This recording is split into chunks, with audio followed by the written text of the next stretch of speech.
Interview Expert est aujourd'hui du côté de Calais pour retrouver le chanteur leader de Mister Cover. 20 ans d'existence, 10 ans en France.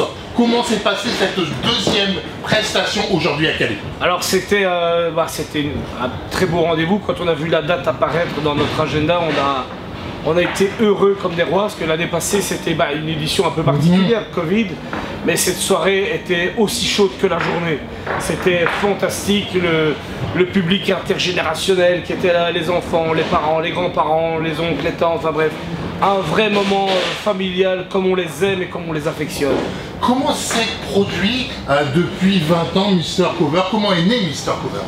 C'est toujours la même chose, hein. C'est une histoire d'amitié entre le guitariste et moi, et il m'appelle un jour, on avait déjà eu un groupe quand on était collégien, il m'a dit tiens, est-ce que ça te dit qu'on monte quelque chose d'autre, et avec d'autres copains, voilà, et de fil en aiguille, de rencontre en rencontre, l'équipe a évolué, certains sont partis, ont fait leur propre choix, avec d'autres c'est une aventure, on s'est un peu chamaillé, et puis voilà, l'équipe actuelle, ça fait presque 10 ans qu'elle est là, qu'elle est fixe, avec lesquels on a noué des liens fraternels et amicaux, et dès lors on peut se permettre un tas d'aventures musicales de plus en plus folles. Avec le panel de voix que vous avez, de chansons que vous avez, pourquoi vous n'avez pas pris uniquement un groupe et puis effectivement reprendre les chansons de ce groupe plutôt que de partir sur les années 70, 80 qui sont aujourd'hui effectivement bien sur le retour? Alors nous, on a décidé de faire autrement. On a remarqué que par exemple les grands rassemblements populaires, ce qu'on appelle, allez, on va dire de façon, et au sens noble du terme, je l'emploie, les grands rassemblements de type bal populaire sont de moins en moins fréquents.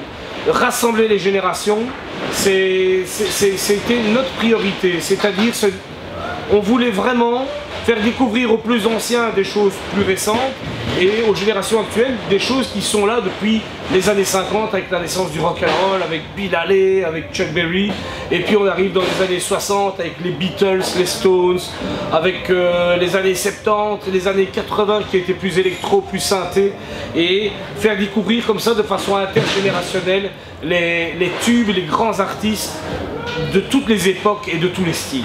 Les années 70, les années 80, on va dire que à l'époque, par rapport à aujourd'hui qui est différent, ce sont des chansons à texte. Oui. Cela vous tient particulièrement de retrouver une chanson à texte plutôt que de retrouver entre guillemets un petit peu ce qui se produit de nos jours?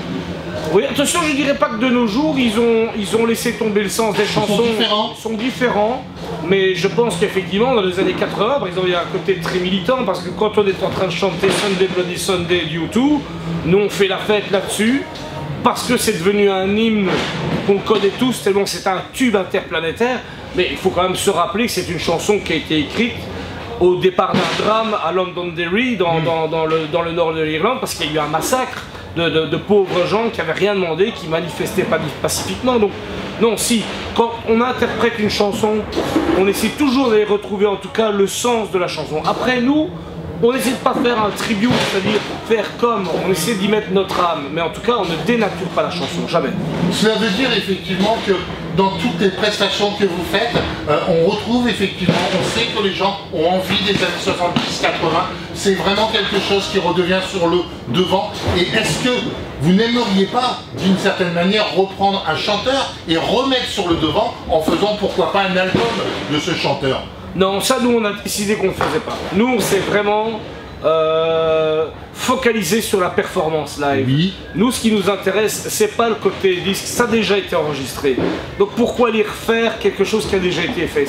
C'est un remake, ça serait réchauffé. Par contre, aller refaire vivre l'émotion originale de ce qui se passait à l'époque, en live, à notre époque, là il y a un véritable travail de transmission. Mais réenregistrer déjà quelque chose qui a été fixé, alors il y a des gens qui voient un intérêt, tant mieux pour eux, mais nous c'est pas ça. Nous le but c'est de faire revivre l'émotion originelle, celle qui a été produite à l'époque quand ils sont montés sur scène. Même un gars comme Claude François, c'est plus possible de le revoir, alors bientôt ils vont nous le sortir en hologramme, le pauvre. Mais il y a des chanteurs français qui le reprennent, quoi. Voilà, il y a des chanteurs français qui le reprennent, et ça c'est de la transmission.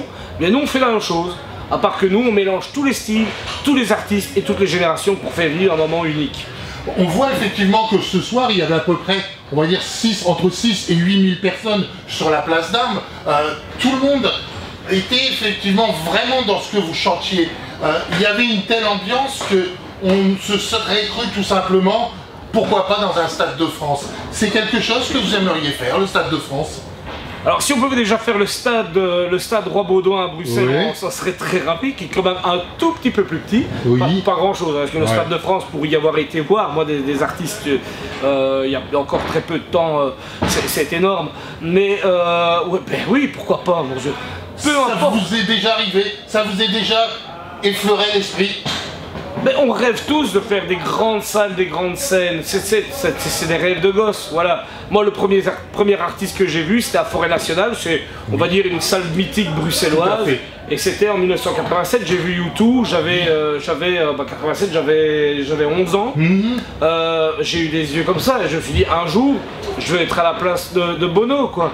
Et ça s'est produit, voilà, on va en faire un troisième cette année-ci, mais non, peu importe la petite place de village ou la grande place d'une grande ville, que ce soit en Belgique, en France, en Suisse, en Flandre, on vit ça de manière systématiquement authentique. Parce qu'il n'y a pas de petit public et il n'y a pas de petite salle et il n'y a pas de grande ou majestueuse. Je pense que parfois on vit des moments bien plus intenses avec très peu de public dans un lieu très confiné où on peut justement partager un véritable relationnel et un véritable contact. Il ne faut pas oublier quand même qu'en Belgique, vous êtes un groupe qui a une certaine réputation. Il y a certains fans qui vous suivent de concert en concert. Ça, je l'ai su. C'est quand même... Pour vous, ça vous fait quoi? Quand vous arrivez sur scène, que vous revoyez certaines personnes que vous avez vues il y a 8 jours, il y a 15 jours, c'est quoi votre sensation quand vous êtes sur scène et que vous prenez le micro? Bah, ça fait chaud au cœur parce qu'on se sent soutenu. Et puis c'est des gens, c'est nos meilleurs ambassadeurs, nos meilleures ambassadrices. C'est des gens souvent qui disent « Viens avec moi, je t'emmène à un concert de Mr. Cover ».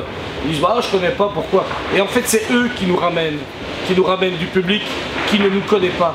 Et c'est comme ça que quelque part on arrive à étendre notre fanbase, notre public, parce qu'ils nous invitent, ils invitent leurs propres amis, leur propre entourage à venir se rejoindre avec nous dans cette espèce de grande communion festive sur l'histoire du rock and roll, sur la chanson française, sur la disco, sur la pop musique, la musique électro des années 80.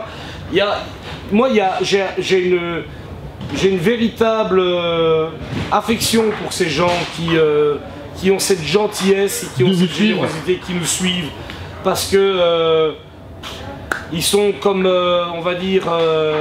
Ce sont des fans. Est-ce que vous aviez, à l'époque, vous étiez fan d'un groupe ou d'un chanteur? Alors moi, à titre personnel, je suis très fan de Peter Gabriel, Oui. l'ancien chanteur de Genesis. Oui. Donc ça, alors du coup, c'est curieux, c'est qu'on n'en joue pas. Mais ça pourrait venir? Ben, ça pourrait venir, évidemment. On en a déjà joué. On en a déjà joué plusieurs fois. Mais moi, je suis un peu comme dans les spectacles de Mr. Cover. Je suis très gourmand. Moi, je peux vous écouter des trucs très métal, très durs, très rock'n'roll avec des guitares saturées, comme je peux vous écouter le tube à la mode. Ou Tata Yo-Yo. Ou Tata Yo-Yo, parce qu'à un moment ou à un autre, je pense qu'il n'y a pas de mauvaises chansons. Il y a des gens qui ont des mauvaises intentions quand ils écrivent, c'est-à-dire se faire du pognon. Oui. Mais un véritable artiste, il cherche à partager une émotion. Et donc même Tata Yo-Yo, moi, Annie Cordy, bah, en plus... Ouais. Elle est belge. Elle est belge, donc voilà.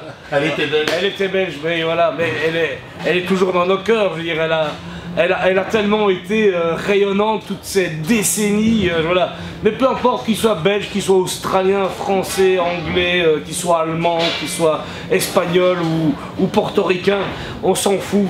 C'est le plaisir de partager la musique qui nous importe. Et justement, en tant qu'artiste, quelles seront vos prochaines dates, vos prochains concerts en France, entre autres? Alors en France, là comme ça de mémoire, je ne sais pas, mais on pourra trouver ça facilement sur les réseaux sociaux, sur mrcover.be par exemple. Mais sinon, la grosse date qu'on annonce cette année-ci, c'est le 19 novembre, justement à Forêt Nationale, parce que on y fête notre 20e anniversaire. Tout à fait. Voilà. Et donc ça va être la date importante à ne pas rater. D'ailleurs, on invite, et je vous invite toutes et tous, à venir nous rejoindre, parce qu'il y a c'est une ambiance particulière, hein. C'est Bruxelles, mais qui est pris d'assaut par toutes les régions de Belgique, que ce soit de Flandre, des Ardennes belges, de la région de Namur, du Hainaut, donc c'est la région de Mons, Charleroi, Tournai, et alors et les Liégeois, attention, les Liégeois, c'est les valeureux Liégeois, c'est les gros fêtards, les Liégeois. Et donc c'est toute la Belgique qui se retrouve à Bruxelles et qui communie son amour de la fête et le plaisir des retrouvailles. Donc franchement, je vous invite le 19 novembre à Forêt Nationale, je vous assure, vous serez les bienvenus, et 2, vous allez repartir avec une pêche d'enfer. Mister Cover, merci de votre prestation ce soir à Calais. Vous avez fait, on va dire, place d'armes comble. Il y avait une ambiance magnifique comme il y en a rarement sur Calais. On sait effectivement que vous savez amener le show, que vous savez le présenter, et vous, une fois de plus ce soir, c'était pour nous le grand moment effectivement de cette grande période d'été. Merci beaucoup, bon retour en Belgique, le cas échéant, à très bientôt. À très bientôt et merci pour votre invitation. Ciao.